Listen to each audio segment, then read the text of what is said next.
Thomas the tank engine has worked his branch line for many years and knows it very well.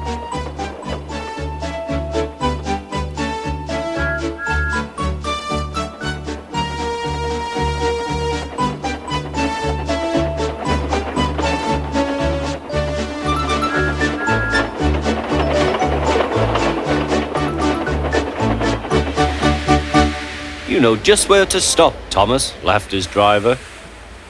You could almost manage it without me. Thomas had become conceited. He didn't realize his driver was joking. Later, he boasted to the others. Driver says I don't need him now, he told the others. Don't be so daft, snorted Percy.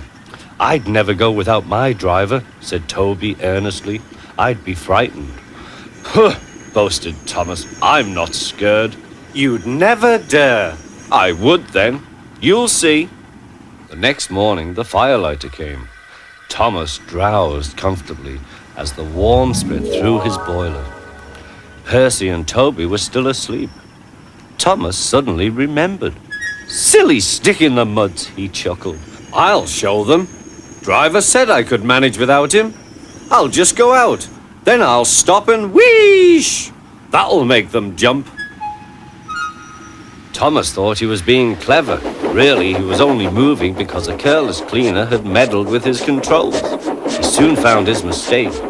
He tried to wheesh, but he couldn't.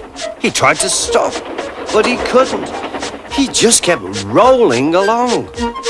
He didn't dare look at what was coming next. There was the station master's house. The station master was about to have breakfast. Horrors! Cried Thomas and shut his eyes.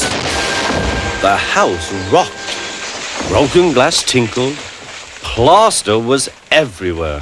Thomas had collected a bush on his travels. He peered into the room through its leaves. He couldn't speak. The station master was furious. His wife picked up her plate.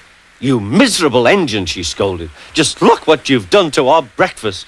Now I shall have to cook some more. She banged the door. More plaster fell. This time, it fell on Thomas. Thomas felt depressed. Workmen propped up the house with strong poles and laid rails through the garden. Then the Scottish twin engines, Donald and Douglas, arrived.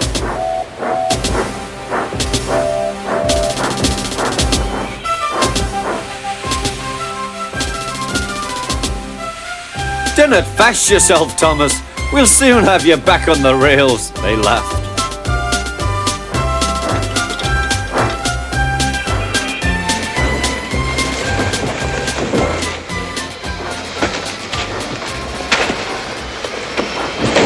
Donald and Douglas, puffing hard, managed to haul Thomas back to safety.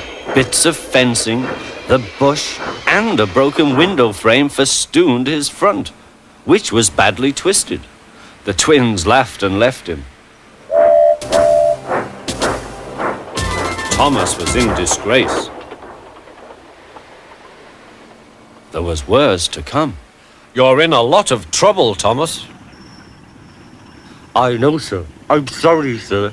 Thomas's voice was muffled behind his bush. You must go to the works and have your front mended. It will be a long job. Yes, sir.